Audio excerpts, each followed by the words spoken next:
Welcome to choice academy. அனைவருக்கும் வணக்கம். இந்த வீடியோ பதிவில் நம்ம ஐஎன்எம்மில் சாதி எதிர்ப்பு இயக்கங்கள் பார்க்க போகிறோம். சரிங்களா? இதற்கு முன்னாடி பார்த்திங்கன்னா வங்காளத்தில் ஏற்பட்ட சமூக சமய சீர்திருத்த இயக்கம் பார்த்துருப்போம். பாம்பேயில் தொடங்கப்பட்ட சமூக சமய சீர்திருத்த இயக்கங்கள் பார்த்துருப்போம். பிரம்மயான சபை பார்த்துருப்போம். அடுத்து பஞ்சாபில் ஆரிய சமாஜம் பார்த்துருப்போம். சரிங்களா? அதை தவிர பார்சிகளுடைய சமூக சமய சீர்திருத்த இயக்கங்கள் பார்த்துருப்போம். அதற்கடுத்து இஸ்லாமிய சீர்திருத்த இயக்கங்கள், மீட்டெடுப்பு இயக்கங்கள், இது எல்லாமே நம்ம பார்த்துருப்போம்.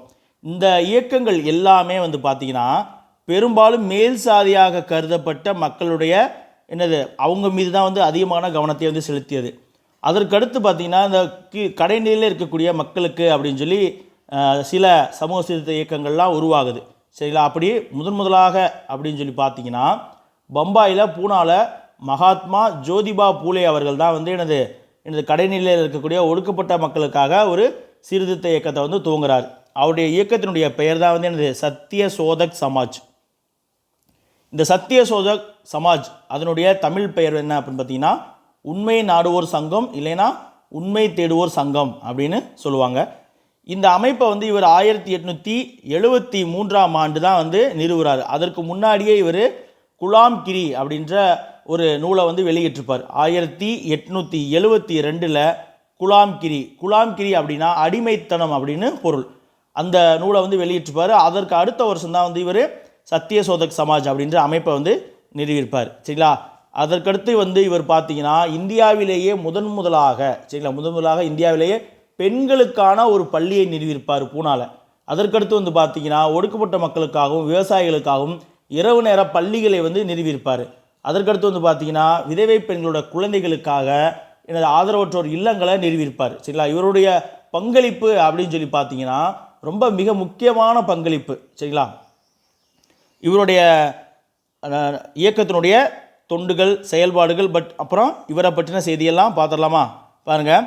ஜோதிபா பூலே 1827 மராத்திய மாநிலத்தில் இருக்கக்கூடிய பூனா, சரிங்களா, மராத்தியாவில் இருக்கக்கூடிய பூனாவில் மாலி தோட்ட வேலை செய்வோர் சமூகத்தை சேர்ந்தவர். சரிங்களா? மாலி அப்படின்ற ஒரு சமூகம். சரிங்களா? மாலிங்கிற ஒரு சமூகம். அதாவது இவருடைய குடும்பம் பார்த்தீங்கன்னா பூ தொடுக்கக்கூடிய ஒரு குடும்பம். இவர் பூ தொடுக்கக்கூடிய குடும்பத்தில் பிறந்ததால் பூலே அப்படின்னு சொல்லி ஒரு பட்டப்பெயர் வச்சு அழைக்கிறாங்க. சரிங்களா? இவருடைய பிரைமரி ஸ்கூல், சரிங்களா, அதாவது தொடக்க கல்வியை எங்கே படிக்கிறாரு அப்படின்னு பார்த்தீங்கன்னா இவருடைய ஒரு கிறிஸ்தவ சமய நிறுவன பள்ளியில் தான் இவருடைய தொடக்க கல்வியை இவர் கற்றுக்கிறாரு. ஆனால் என்ன ஆகுதுன்னா அந்த கல்வியை அவரால் தொடர முடியல. அதனால் இடையிலேயே கல்வியை அவர் நிறுத்திவிடக்கூடிய ஒரு சூழ்நிலை உருவாகுது. சரிங்களா?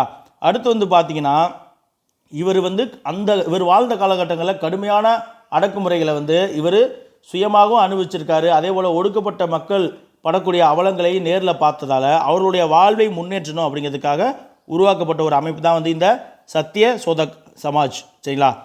இந்த ஜோதிபா பூலே அவர்கள் மேல் சாதியினுடைய அடக்குமுறைக்கு எதிராக தன்னுடைய வாழ்நாள் முழுவதையுமே அர்ப்பணிச்சிருப்பார். அதே போல் ஒடுக்கப்பட்ட மக்களுக்கும் ஏழை விவசாயிகளுக்கும் கல்வியானது வழங்கப்படணும் அப்படின்னு சொல்லி அப்போது எந்த வருஷம்னு பார்த்தீங்கன்னா 1882 ஹண்டர் குழு அப்படின்னு சொல்லி ஒரு குழு அமைச்சிருப்பாங்க.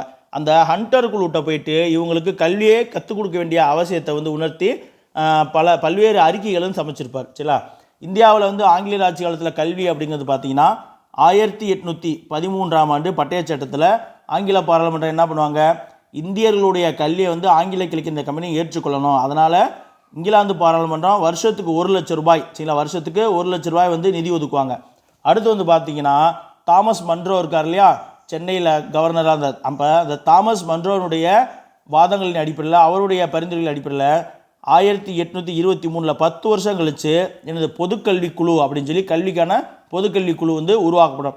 அதற்கடுத்து பார்த்தீங்கன்னா 1835 மெக்காலே பிரபு என்ன பண்ணுவார், இந்திய கல்வி குறித்த குறிப்புகள் அப்படின்னு சொல்லி அறிக்கையை வெளியிட்டு இந்தியர்களுக்கு உயர்கல்வி ஆங்கிலத்தில் வழங்கப்படணும் அப்படின்னு சொல்லி அறிமுகப்படுத்துவார். அதன் பின்னாடி கல்வியில் இந்த மகாசாசனமாக கல்வியில் மகாசாசனம் அப்படின்னு சொல்லப்படக்கூடிய சார்லஸ் வுட் அறிக்கை 1854 கொண்டு வராங்க. சரிங்களா?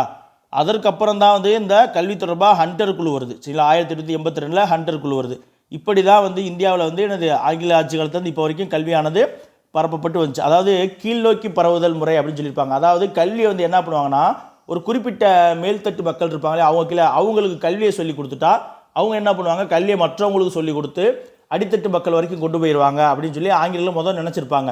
ஆனால் போய் பார்த்தா அந்த கீழ்நோக்கு பரவும் கொள்கை வந்து என்னது எதிர்மாறாக போயிடும். என்னென்னா படித்தவங்க வந்து அடுத்தவங்களுக்கு சொல்லித்தராமல் போயிடுவாங்க. என்ன காரணம்னு பார்த்தா இவங்களுடைய அந்த மனு நீதி அந்த அடிப்படையில் பார்த்தா எனது பிராமணர் தான் வந்து எனது வேதங்களை வந்து படிக்கவும் எழுதவும் செய்யணும், சத்திரியர்கள் வந்து இந்த வேதங்களை கேட்க மட்டும்தான் செய்யணும் சரிங்களா, வைசியர்களும் சூத்திரர்கள் வந்து இந்த வேதங்களையோ பாடங்களையோ வந்து படிக்கக்கூடாது அப்படின்ற ஒரு முறை. அதனால் அது அவங்களால வந்து கற்பிக்கப்படாமலே போயிடுச்சு. அதனால் என்ன பண்ணுறாங்க, ஆங்கிலேய அரசு வந்து என்ன பண்ணுறாங்க, இந்த ஹண்டர் குழு, சார்லஸ் வுட் அறிக்கை, இதன் மூலம் அப்புறம் என்னது பொதுக்கல்வியில் வந்து தாழ்த்தப்பட்ட குழந்தைகள் வந்து போகிறதுக்காக இங்கிலாந்து பாராளுமன்றமே வந்து என்ன பண்ணுவாங்க, நேரடியாக வந்து சட்டம் பிறப்பிப்பாங்க. இது போன்ற விஷயங்கள்லாம் நடக்கும் 1860கள் வாக்கில்.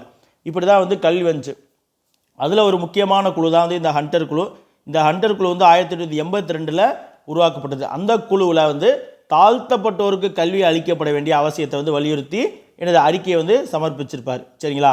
அடுத்து வந்து இந்த ஜோதிபா புலே வந்து உண்மையை அறிந்து கொள்ளணும் அப்படிங்கிற காரணத்துக்காக வேதங்களில் என்னதான்ப்பா சொல்லியிருக்கு அப்படின்னு தெரிஞ்சு கொள்வதற்காக வேதங்கள், மனு சங்கீதை, புராணங்கள், புத்தர், தீர்த்தங்கரர் ஆகியோருடைய கருத்துக்கள் மற்றும் இடைக்கால பக்தி இயக்கத்தை சேர்ந்த சமய பெரியோர்கள், மகாராஷ்டிரா பகுதியில் பல்வேறு இடைக்காலங்களில் பல்வேறு பக்தி இயக்க துறைகள் வந்திருப்பாங்க.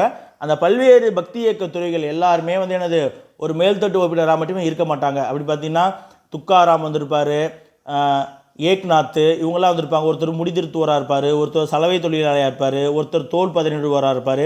இப்படி பல்வேறு பக்தி இயக்க துறைகள் வந்திருப்பாங்க. அந்த பக்தி இயக்க துறைகளோட மரபுகளோட அடியொட்டி தான் வந்து என்னது பிரார்த்தனை சமாஜம் வந்து இயங்கிட்டு இருக்கும் சரிங்களா.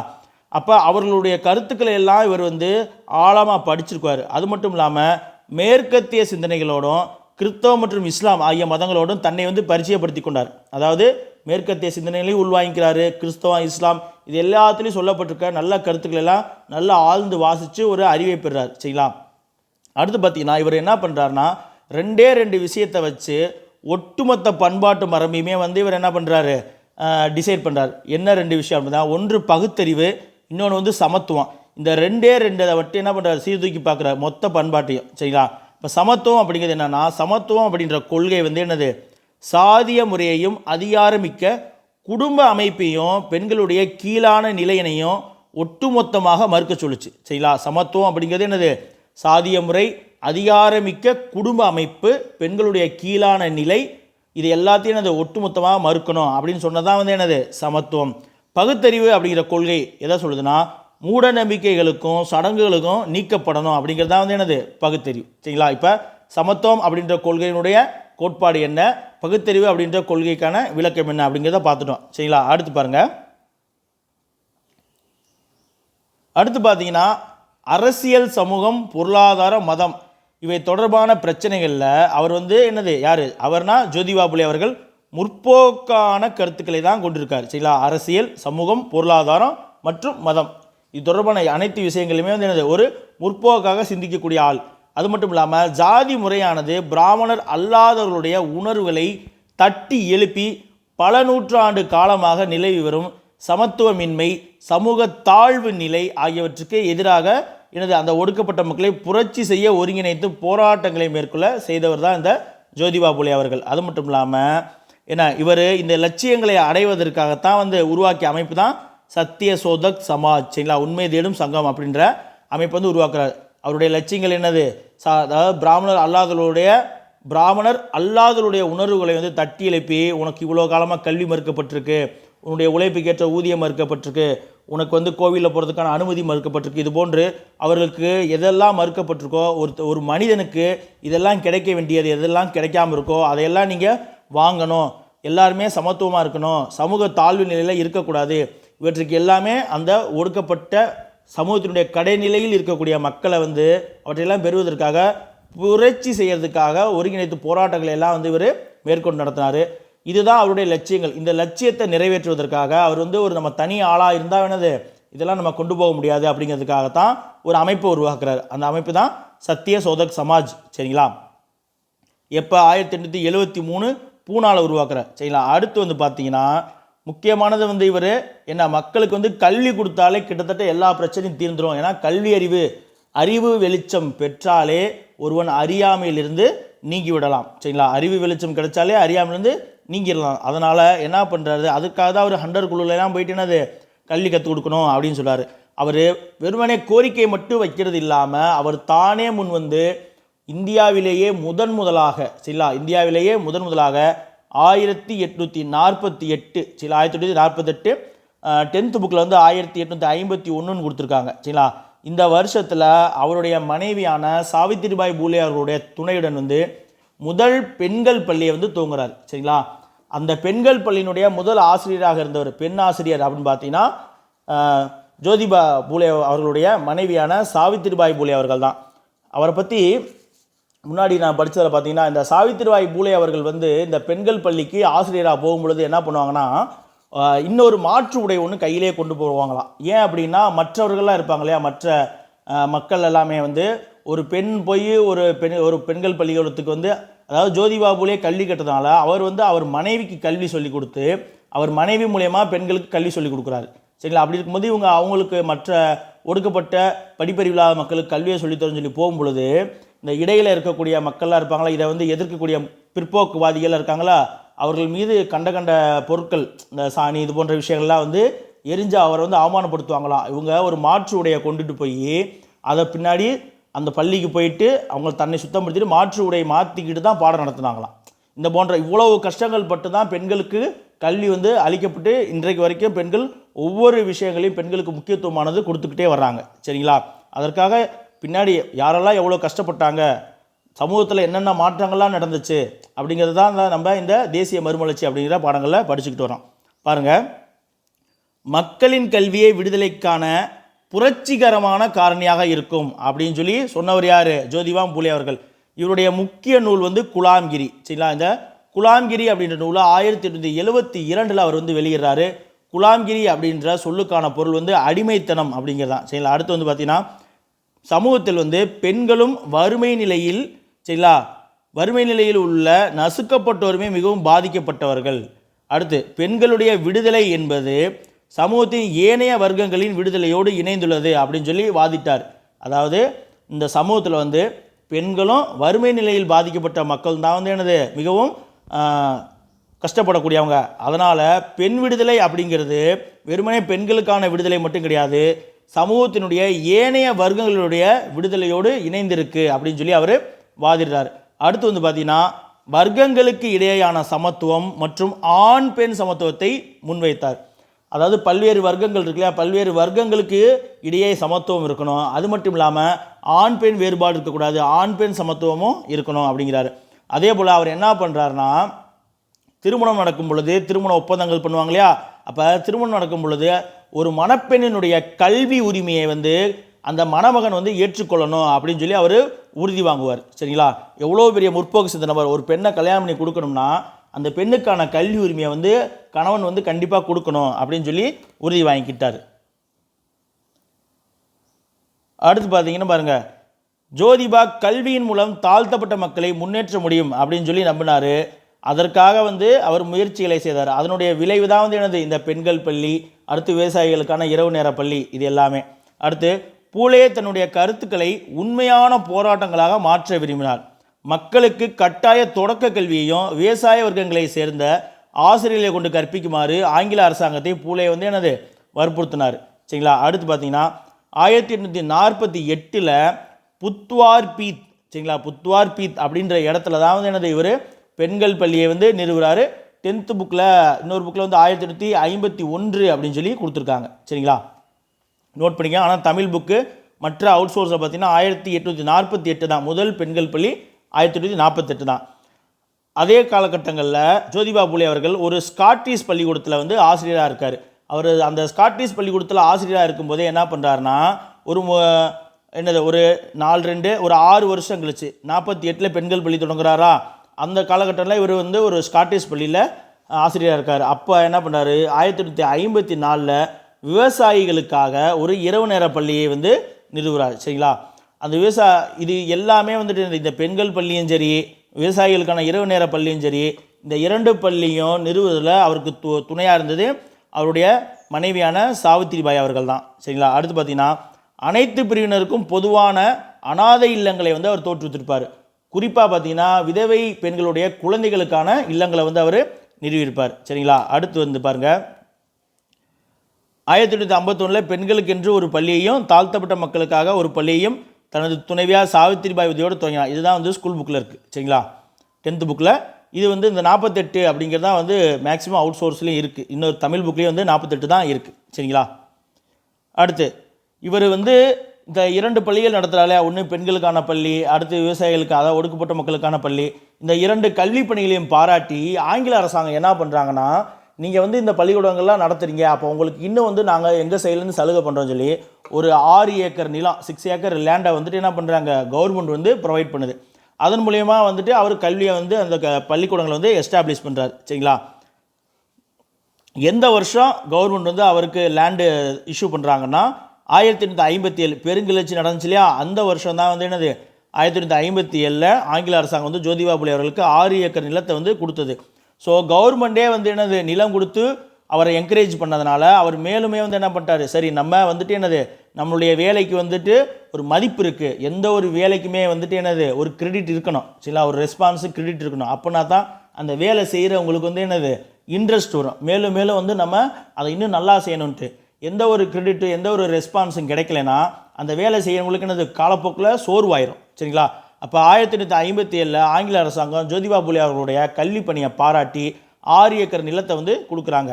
அடுத்து வந்து பார்த்திங்கன்னா தீண்டத்தகாதவர்களுக்காக ஒரு பள்ளியையும் கைம்பெண்களின் குழந்தைகளுக்காக ஒரு இல்லத்தையும் வந்து என்னது நிறுவுறாரு. சரிங்களா? ஜோதிபா புலே அவர்களுடைய மக்கள் சேவையை பாராட்டி மக்கள் என்ன பண்ணுறாங்கன்னா அவரை அரசியலில் கொண்டு வராங்க. எப்படி? பூனா நகராட்சி மன்ற உறுப்பினராக 1876 ஜோதிபா புலே அவர்கள் வந்து என்னது பூனா நகராட்சி மன்ற உறுப்பினராக தேர்ந்தெடுக்கப்படுறார். அதே தவிர இவர் வேறு என்னென்ன நூல்கள்லாம் எழுதினார் அப்படின்னு சொல்லி பார்த்தீங்கன்னா தர்ம திரிதயத்னா, சரிங்களா? தர்ம திரிதயரத்னா, அதாவது புராண பொருள்களை பற்றியது, பொருள்கள் கிடையாது, இந்த இடத்துல தப்பாயிடுச்சு பாருங்கள், புராண புரட்டுகளை பற்றியது. புரட்டுகள்னால் என்னது? பொய், புரட்டு செய்தின்னு சொல்லுவோம் இல்லையா, புராண புரட்டுகளை, புராணத்தில் இருக்கக்கூடிய பொய் செய்திகளை பற்றியது என்னது? தர்ம திரியரத்னா. சரிங்களா? அடுத்து இஷாரா என்றால் எச்சரிக்கை என்று பொருள். அடுத்து சிவாஜி, இது எல்லாமே ஜோதிபா புலே அவர்கள் எழுதிய நூல்கள். சரிங்களா? அடுத்து பாருங்க, பெண் கல்வி, குழந்தை திருமண தடை, அனாதைகள் பாதுகாப்பு, தாழ்த்தப்பட்டோருக்கு சம உரிமை ஆகியவற்றுக்காக தன்னை அர்ப்பணித்து கொண்ட ஜோதிபா புலே அவர்கள் மகாத்மா என்று அழைக்கப்படுகிறார். இந்தியாவின் முதல் மகாத்மாவே வந்து ஜோதிபா புலே அவர்கள் தான். சரிங்களா? அதே போல் இந்தியாவினுடைய முதல் பெண் ஆசிரியர் யார்? ஜோதிபா புலே அவர்களுடைய மனைவியான சாவித்திரிபாய் புலே அவர்கள் தான். சரிங்களா? இப்போ இவரை பற்றி பார்த்தீங்கன்னா என்னது மெயின் என்னது, ஒரு ஒடுக்கப்பட்ட மக்களுக்காக பூனாவில் வந்துட்டு என்ன பண்ணுறாரு, ஒரு அமைப்பை நிறுவி அவர்களுடைய உரிமைகளுக்காக போராடுறாரு. கல்வியை வந்து அவர்களுக்கு வழங்கப்படணும் அப்படின்னு சொல்லி நினைக்கிறாரு. புராணங்கள், இதிகாசங்கள் எல்லாத்தையும் ஆழ்ந்து படிக்கிறாரு. இந்து மதம், இஸ்லாம், புத்தம், தீர்த்தங்கிறாரு. அப்புறம் பக்தி இயக்கத்துறை அவருடைய கருத்துக்களை எல்லாம் ஆழ்ந்து படித்து தன்னை மேம்படுத்திக்கிறாரு. மேலை பண்பாட்டு சிந்தனையும் வந்து அவர் ஏற்றுக்கொண்டு அதன் அடிப்படையில் இது பண்ணுறாரு. சமத்துவம், பகுத்தறிவு, இது ரெண்டுமே வந்து எனது மனிதனுக்கு தேவை அப்படின்னு சொல்லி நினைக்கிறாரு. அனைத்து வர்க்க மக்களுமே வந்து சமத்துவமாக இருக்குன்னு நினைக்கிறாரு.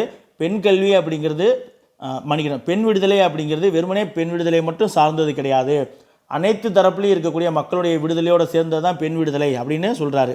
அதுக்கடுத்து வந்து பார்த்திங்கன்னா கல்வியை வந்து இவங்க என்ன பண்ணுறாங்க, தாழ்த்தப்பட்டோருக்கு எல்லா பகுதியிலும் கல்வி அளிக்கணும் அப்படிங்கிறதுக்காக 100 குழுவிட்ட போய்ட்டு அறிக்கை சமர்ப்பிக்கிறாரு.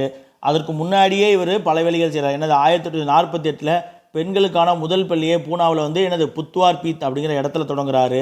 அதற்கடுத்து வந்து பார்த்திங்கன்னா 1857 விவசாயிகளுக்காக மற்றும் ஒடுக்கப்பட்ட மக்களுக்காக ஒரு இரவு நேர பள்ளியை வந்து துவங்குறாரு.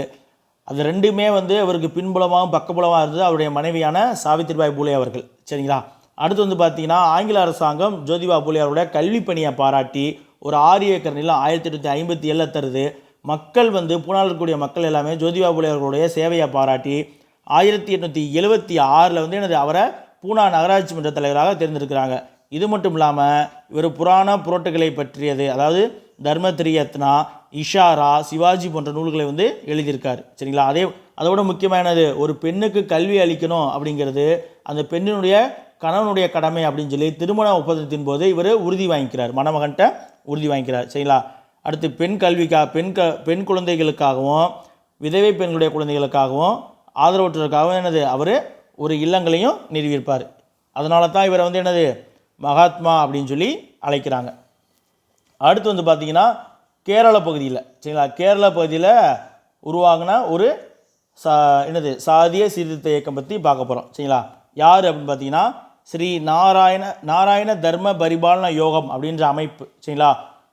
எத்திக்ஸ் புக்கில் பார்த்தீங்கன்னா 1903 அப்படின்னு சொல்லி கொடுத்துருக்காங்க. சில அவுட் சோர்ஸில் 1903 கொடுத்துருக்காங்க.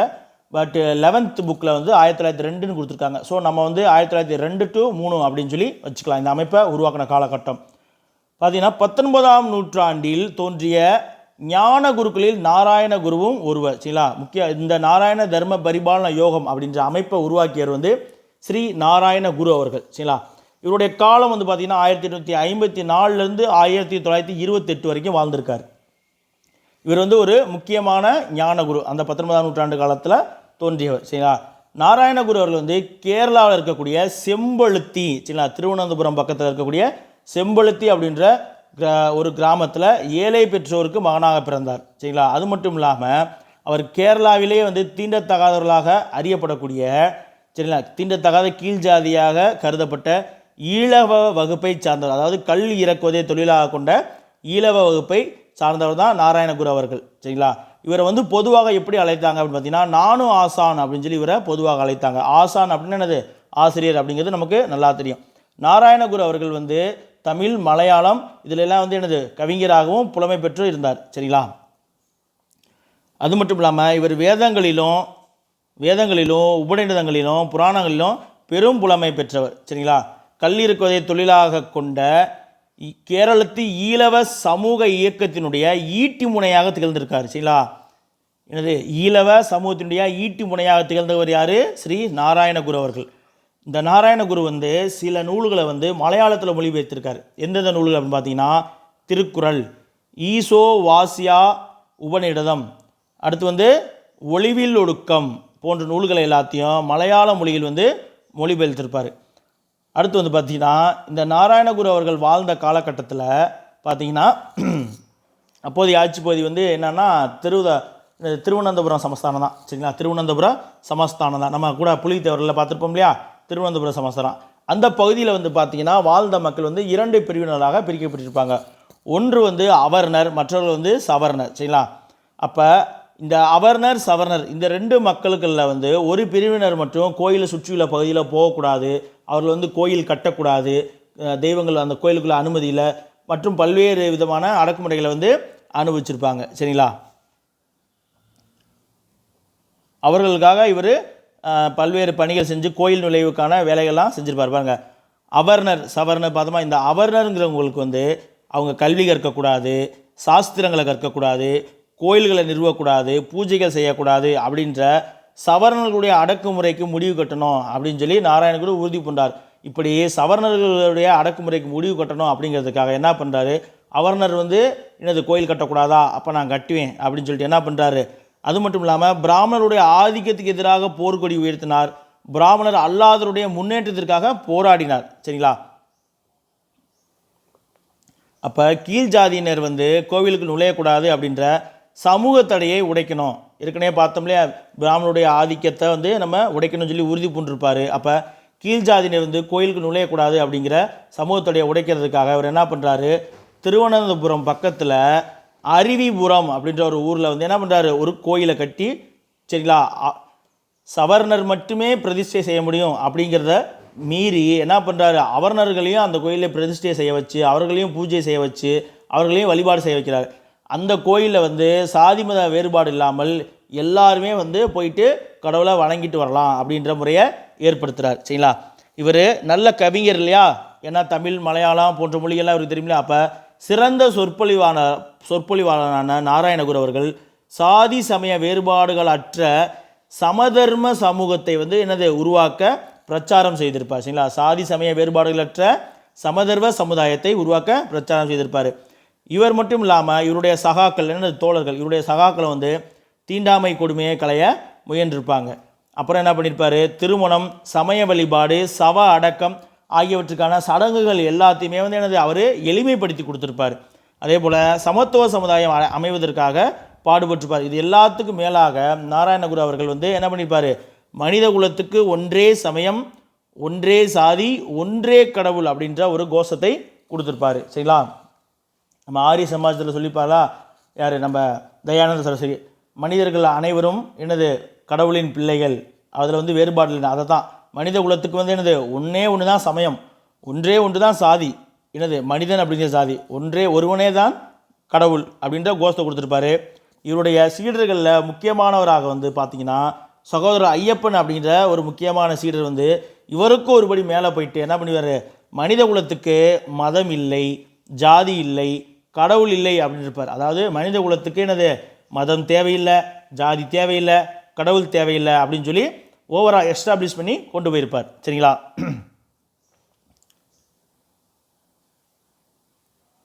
அடுத்து பாருங்கள், அந்த காலகட்டத்தில் ஒடுக்கப்பட்ட மக்கள் சந்தித்த பயங்கரமான சாதி கொடுமைகளையும் அந்த மக்கள் படக்கூடிய துயரங்களையும் கண்டு மனம் வெதும்பிய நாராயணகுரு அவர்கள் அந்த மக்களுடைய மேம்பாட்டிற்காக தன்னுடைய வாழ்க்கை முழுவதுமே வந்து என்னது அர்ப்பணிச்சிருப்பார். அதன் காரணமாக தான் அவர் என்ன பண்ணுவார், 12th புக் இருக்கிறது அப்படியே கொடுத்துருக்கேன்.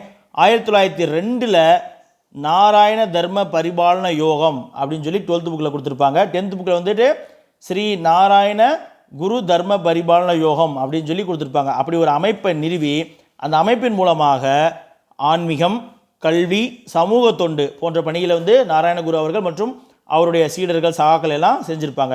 இந்த நாராயண குரு தர்ம பரிபாலன யோகம் இந்த அமைப்பு வந்து எதற்கெல்லாம் வந்து போராடுச்சு அப்படின்னு சொல்லி பார்த்தீங்கன்னா கொடுத்துருக்காங்க பாருங்கள். அதாவது ஈழவ சமுதாய மக்கள் மற்றும் ஒடுக்கப்பட்ட மக்கள் பொதுப்பள்ளியில் சேருவதற்கான உரிமை, அரசு பணிகளில் அமர்த்தப்படுவதற்கான உரிமை, சாலைகளை பயன்படுத்துவதற்கான உரிமை, கோவிலுக்குள் செல்வதற்கான உரிமை, அடுத்து வந்து என்னது அரசியல் பிரதிநிதித்துவம் போன்ற பிரச்சனைகளை கையில் எடுத்து வச்சுச்சு. சரிங்களா? கையில் எடுத்து அதெல்லாம் வந்து உங்களுக்கு கிடைக்கணும் அப்படின்னு செஞ்சுருக்காங்க. அது மட்டும் இல்லாமல் இந்த இயக்கமானது சமூகத்தில் கீழ்நிலையில் இருந்து மேல்நிலைக்கு மாறுதல், பாரம்பரியமான அதிகார விநியோக முறையில் மாற்றம், பிற்படுத்தப்பட்ட வர்க்கங்களுடைய கூட்டமைப்புகளை ஒருங்கிணைத்து, அனைத்து பிற்படுத்தப்பட்ட வர்க்கங்களுடைய கூட்டமைப்புகளை ஒருங்கிணைத்து ஒரு பெரு வடிவிலான சம்மேளனமாக மாற்றுதல் போன்ற கூட்டமைப்பு மாற்றங்களை மேற்கொண்டது வந்து இந்த நாராயணகுரு தர்ம பரிபாலன யோகம் அப்படின்ற அமைப்பு. சரிங்களா? அடுத்து வந்து பார்த்தீங்கன்னா இவர் 1928 தானே இறந்திருக்காரு. அப்படி இருக்கும் பொழுது 1924 தான் வந்து என்னது வைக்கம் கோயில் நுழைவு போராட்டம் நடந்துச்சுல. ஆனால் நாராயணகுரு அவர்கள் வந்து எனது ஈழவ சமுதாய மக்கள், ஒடுக்கப்பட்ட மக்கள், அவர்ணர்கள் வந்து எனது கோயிலுக்குள்ளே போகணும், கல்வி இருக்கணும்னு சொல்லி இந்த எல்லா விஷயங்களுக்காக அவர் போராடினாலும் வைக்கம் சத்தியாகிரகத்தில் இவர் நேரடியாக பங்கு கொள்ளவில்லை. ஒருவேளை வயது முதிர்வு கூட காரணமாக இருந்திருக்கலாம். சரிங்களா? ஆனால் அவர் வைக்கம் சத்தியாகிரகத்தில் பங்கு பெறாமல் விட்டு போனாலும் நாராயணகுரு அவர்கள் மேற்கொண்ட கோவிலை சுற்றியுள்ள தெருக்களில் ஈழவர்கள் நுழைவதற்கான தடைகளுக்கு எதிராக போராட்டங்களை ஏற்பாடு செய்தார். இந்த போராட்டங்கள் தான் எதிர்கால கோயில் நினைவு இயக்கங்களுக்கு ஒரு முன்னோடியாக திகழ்ந்தது. சரிங்களா? இந்த நாராயணகுரு அவர்களுடைய இயக்கத்தின்பால் வளர்ச்சி பெற்ற அறிஞர்கள் யார் யார் அப்படின்னு பார்த்தீங்கன்னா, ஒருத்தர் வந்து சகோதரன் ஐயப்பன் அவர்கள், இன்னொருத்தர் குமரன் ஆசான், டாக்டர் பால்வு போன்ற சிந்தனையாளர்களும் எழுத்தாளர்களும் வந்து என்னது நாராயணகுரு அவர்களுடைய சிந்தனைகளால் தூண்ட பெற்று இந்த இயக்கத்தை முன்னெடுத்து சென்ற முக்கியமான தலைவர்கள். சரிங்களா? அப்போ நாராயணகுரு வந்து என்னது அவர் வந்து ஒரு ஈழவ சமுதாயத்தை சேர்ந்தவர். சரிங்களா? எங்கள் செம்பழுத்தி அப்படின்ற ஊரில், கேரளாவில் இருக்கக்கூடிய செம்பழுத்தியில் பிறக்கிறாரு. அறிவுபுரம், அதாவது சவர்ணர்கள் மட்டுமே வந்து என்னது கோவில் கட்ட முடியும், பிரதிஷ்டை செய்ய முடியும் அப்படின்ற முறையை வந்து நீக்கி என்ன பண்ணுறாரு, அவர்ணர்களுக்காக அறிவுபுரத்தில் ஒரு கோயில் கட்டி அவர்ணர்களையும் பிரதிஷ்டை செய்ய வச்சு, பூஜைகள் செய்ய வச்சு, அந்த கோயிலில் சாதி சமய வேறுபாடு இல்லாமல் எல்லா மக்களும் போய் வணங்குமாறு செஞ்சுருப்பார்.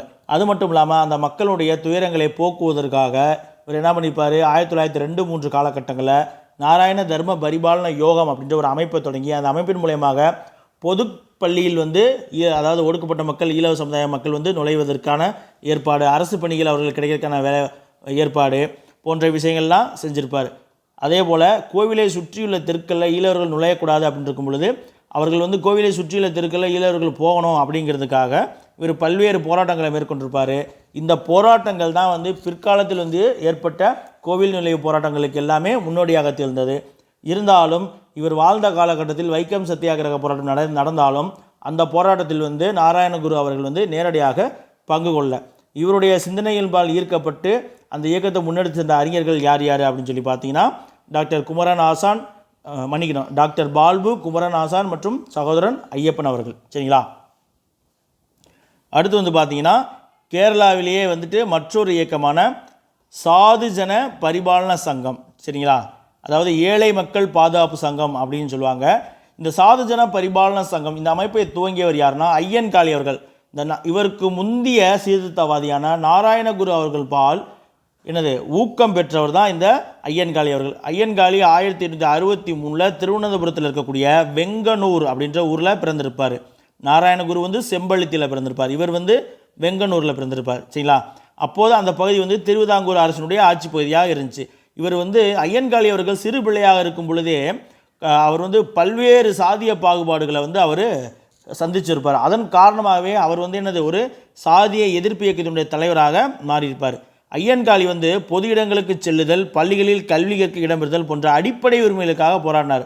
அதாவது இவர் என்ன பண்ணியிருப்பார்னா, நாராயணகுருவின் பால் ஊக்கம் பெற்ற ஐயன்காளி மேல்தட்டு மக்கள், மேல் ஜாதி மக்கள் மட்டுமே செல்லக்கூடிய பொது வீதிகளில் இரட்டை மாட்டு வண்டி பூட்டி அதில் பயணம் செஞ்சுருப்பார். அந்த அளவுக்கு இவர் ரொம்ப முற்போக்காக வேலைகளை செஞ்சுருப்பார்.